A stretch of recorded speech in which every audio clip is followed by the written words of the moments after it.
Salut, euh, je reviens encore vers vous, comme promis dans la vidéo précédente, que je devais parler du cancer du col de l'utérus, du fait qu'on est au mois de la femme. Je ne pouvais pas terminer ce mois sans pour autant parler de ces cancers aussi importants, mais aussi évitables, parce que c'est possible de pouvoir l'éviter. Donc aujourd'hui, nous allons parler du cancer du col. Nous allons faire premièrement un petit rappel anatomique en rapport avec l'utérus et l'école de l'utérus. Nous allons parler des données statistiques, de l'épidémiologie, combien de personnes sont touchées par an au monde par le cancer de l'utérus. Nous allons parler de causes, quelles sont les causes, quelle est la cause du cancer de l'école de l'utérus. Nous allons parler des facteurs de risque, qu'est-ce qui favorise la survenue de ces cancers. Nous allons parler des signes cliniques de ces cancers, comment ils se manifestent, quels sont les symptômes pouvant nous aider à reconnaître ces cancers. Ensuite, nous allons parler du traitement. Nous allons à la fois parler du traitement curatif ainsi que du traitement préventif.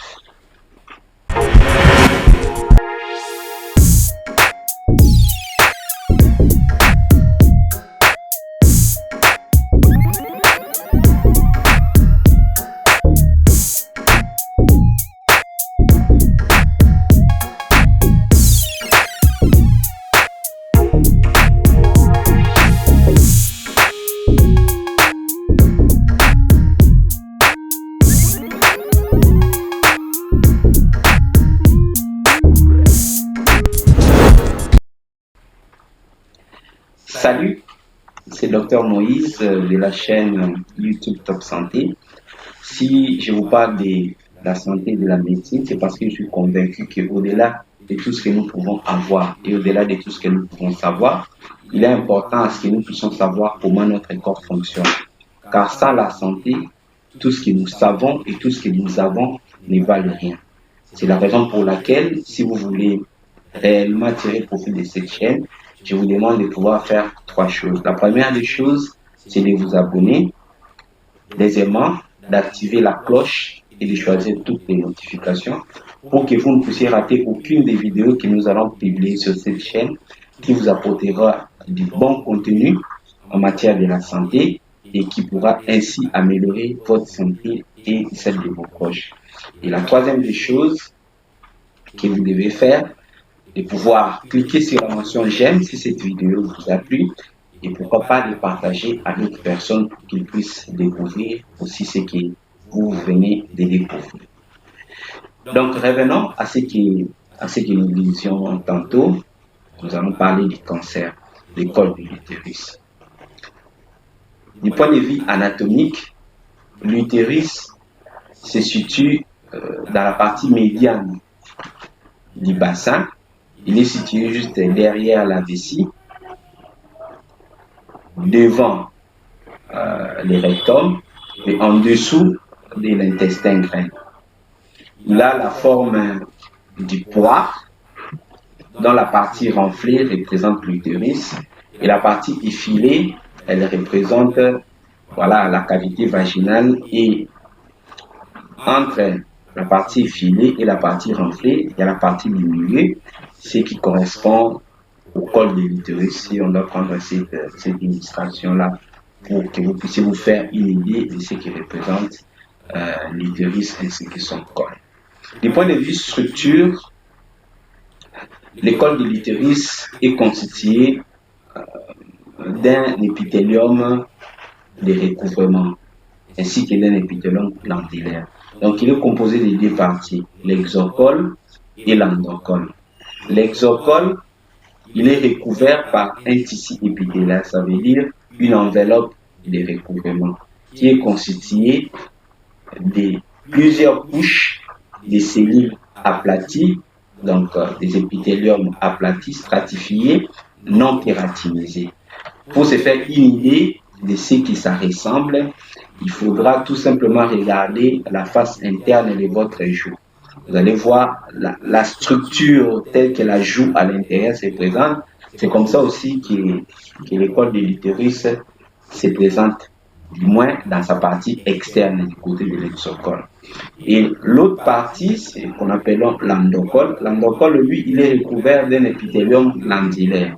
L'épithélium glandulaire est fait des glandes, donc des glandes cervicales en particulier.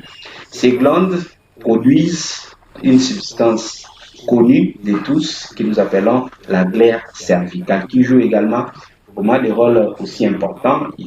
Il produit un bouchon qui empêche à ce que les microbes quittent la cavité vaginale pour ne pas aller monter au niveau de l'utérus.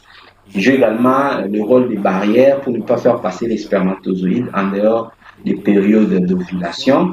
Et pendant la période d'ovulation, il facilite les passages pour qu'il y ait fécondation. Donc, c'est ça un peu la structure des cols de l'utérus. Donc, comme nous l'avions dit, qu'il a une partie l'exocole et l'endocole. Donc, c'est un peu comme ça, si on peut voir notre main. Voilà la main. Nous avons la paume de la main et le dos de la main. La paume de la main est constituée d'une peau qui est différente du dos de la main. Ici, vous avez une peau épaisse, alors que de l'autre côté, vous avez une peau fine. Mais entre la peau épaisse et la peau fine qui est au niveau du dos, il y a une zone de jonction. De la même manière également au niveau du col de l'utérus, entre l'exocole et l'endocole, il y a une zone de jonction. Cette zone de jonction du point de vue développement du cancer est extrêmement importante parce que c'est au niveau de la zone de jonction que les cancers commencent à se développer.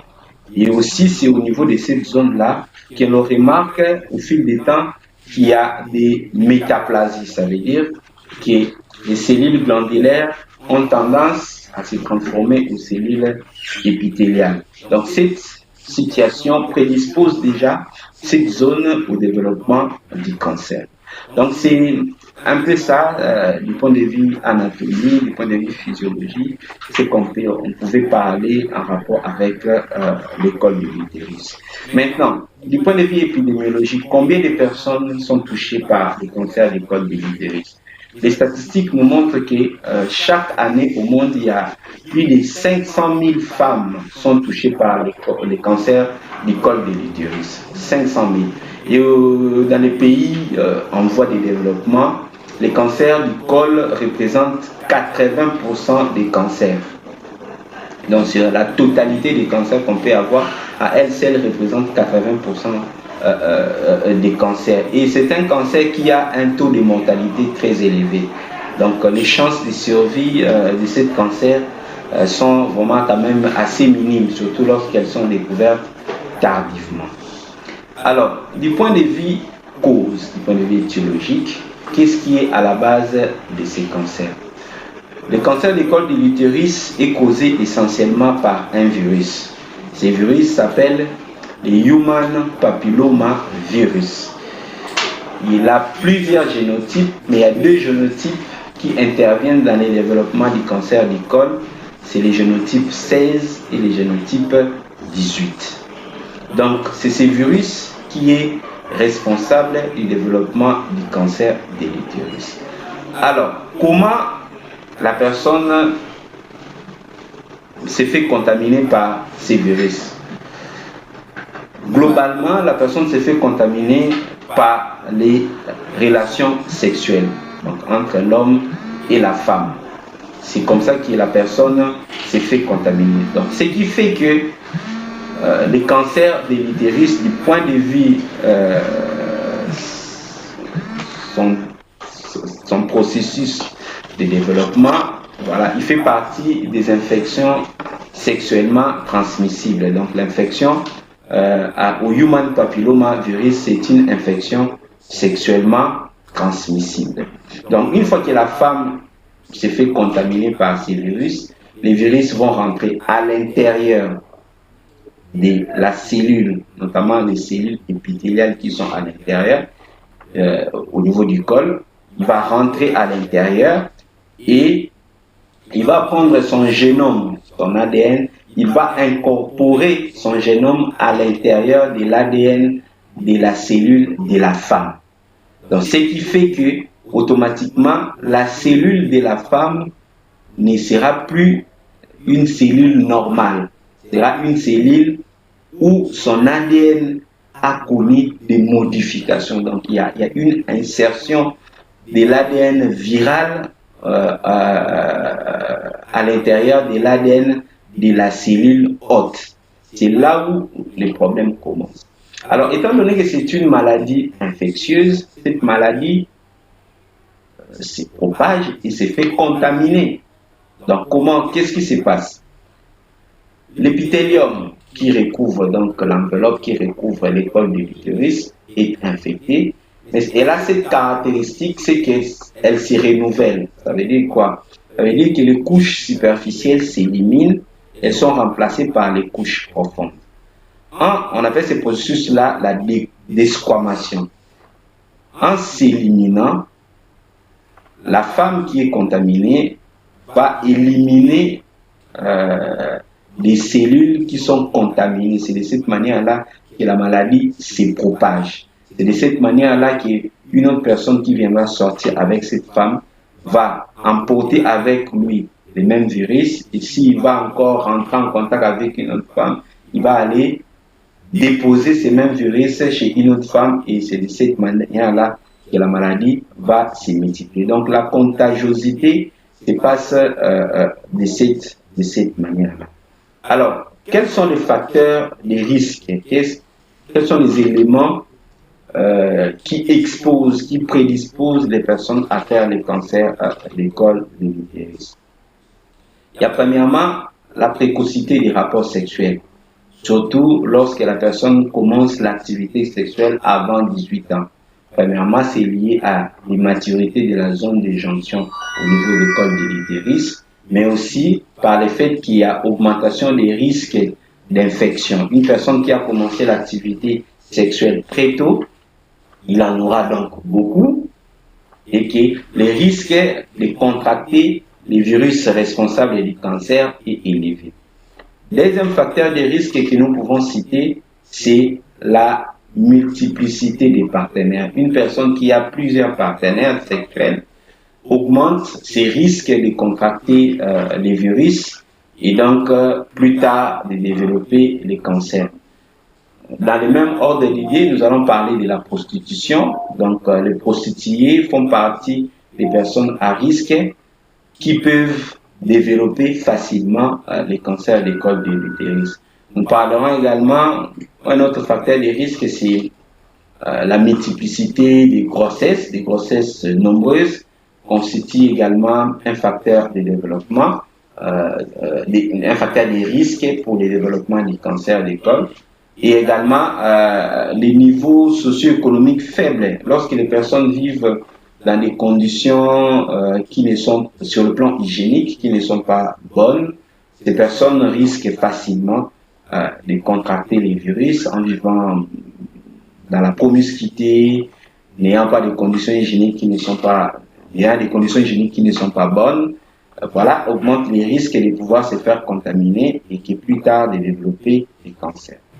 Donc, comme nous l'avions dit, une fois que la femme s'est fait infecter par le virus va prendre son ADN, il va l'incorporer à l'intérieur de son ADN normal, au niveau des cellules du col de l'utérus. Ces cellules, donc, subiront une modification, et ces modifications-là vont entraîner un processus qu'on appelle la dysplasie. Donc, lorsqu'on va regarder ces cellules au niveau du microscope, ces cellules ne seront pas normales. Une fois qu'elles sont devenues dysplasiques, elles peuvent évoluer vers le développement du cancer. Alors, comment se manifestent ces cancers au niveau du col de l'utérus? Comme nous l'avions dit dans la vidéo précédente, que le cancer est caractérisé par des divisions cellulaires intenses. Et lorsqu'il y a plusieurs divisions cellulaires, lorsqu'il y a une multiplication intense des cellules dans une zone, il va apparaître une masse. Et donc, au niveau du cancer du col, il y aura un bourgeonnement à ce niveau là-bas. Donc, il y aura la présence d'une petite masse qui va se mettre à bourgeonner à l'intérieur. Et elle va commencer à infiltrer les tissus, les cellules, l'organe va infiltrer. Et elle va se traduire notamment par des saignements, qu'on appelle des métrorragies. Ça veut dire que la femme va constater des hémorragies en dehors des règles. Donc, les hémorragies en dehors des règles constituent un des signes alarmants du cancer du col de l'utérus. Donc, il y aura ces premiers problèmes. Il y a la douleur, notamment lors des rapports sexuels, qu'on appelle les dysparénies. Il y aura une production intense de la glaire cervicale, donc qui va se traduire par ce que nous appelons les pertes blanches abondantes. Et il va y avoir aussi d'autres signes qui seront associés, mais généralement des signes de nature de douleurs spontanées, de douleurs pendant les rapports sexuels, des hémorragies en dehors des règles. Ce sont là les signes majeurs qu'on peut retrouver dans les cancers. Mais surtout, c'est plus l'hémorragie en dehors des périodes des règles. Alors, est-ce que c'est possible de pouvoir traiter cette maladie? Oui, c'est possible de pouvoir traiter les cancers du col de l'utérus. Les traitements, c'est fait en fonction de l'état. Mais globalement, on fait une chirurgie où on va enlever l'utérus ainsi que son col, et puis on va adjoindre à ce traitement-là une radiothérapie. Également une chimiothérapie qui est administrée, mais ce n'est pas dans tous les cas. Mais globalement, le traitement s'est fait par la chirurgie où on enlève l'utérus ainsi que son col et la radiothérapie. Du point de vue préventif, est-ce possible de prévenir ces cancers? Oui, ce cancer est totalement évitable. On peut réellement prévenir ces cancers. Premièrement, comme nous avions dit que c'est une maladie infectieuse, il est possible de se faire vacciner. Ça, c'est possible. Depuis 2017, il existe un vaccin contre le human papillomavirus, le virus qui est responsable du cancer. Et dans certains pays, la vaccination contre ce cancer est programmée dans les calendriers vaccinaux. Donc, on commence à vacciner les enfants, les jeunes filles à partir des 10 à 12 ans.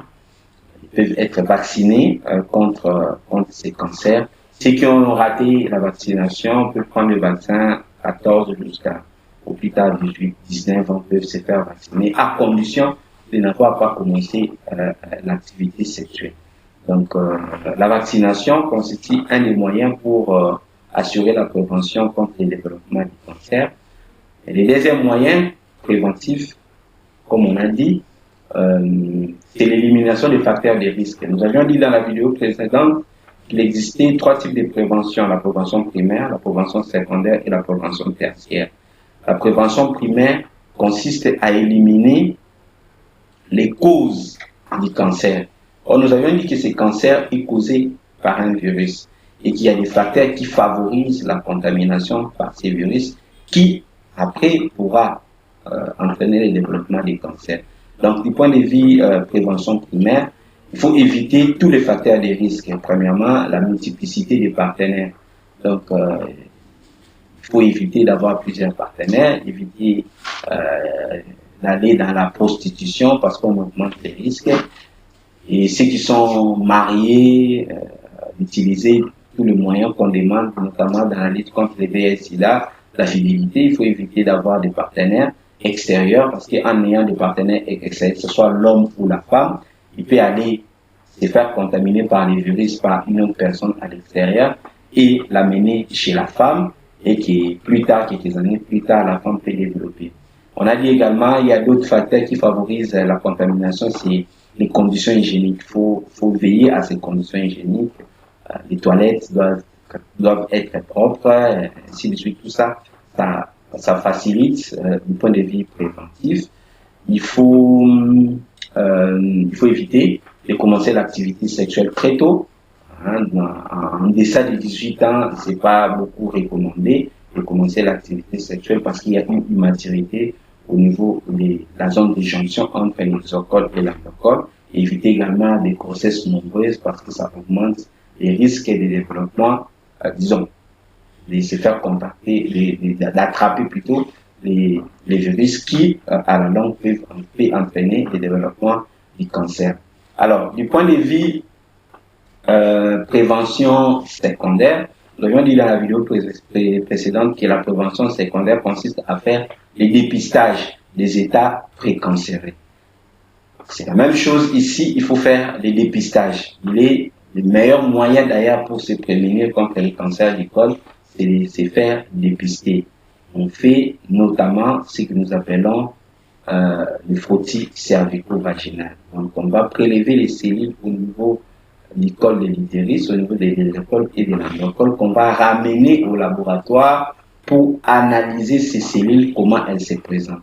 Alors, comment il doit se faire ces dépistages? Normalement, lorsque la femme commence son activité sexuelle, donc dès le début du premier rapport sexuel, il faut qu'on lui fasse des dépistages. Donc, on doit faire un frottis cervico-vaginal qu'on va envoyer au laboratoire pour qu'on puisse observer. Si les cellules sont considérées comme normales au microscope, la femme va faire le deuxième examen une année après. Si c'est normal, si le résultat est normal, elle va se mettre à faire le même examen, c'est frottis cervico-vaginal, après chaque 3 ans. Après chaque 3 ans, elle doit faire. Maintenant, si à un moment donné et que le résultat n'est pas bon, c'est-à-dire on a observé des cellules anormales, la femme va reprendre à faire les tests après chaque année. Après chaque année. Pour les personnes à risque, à partir de l'âge de 35 ans, elles doivent se mettre à faire les dépistages chaque année. Donc, le frottis cervico-vaginal, on va prélever les cellules, on va envoyer au laboratoire. Chaque année, elles doivent le faire. Et une fois qu'on aura observé qu'il y a des cellules anormales et qu'il y a une dysplasie, on peut les traiter facilement.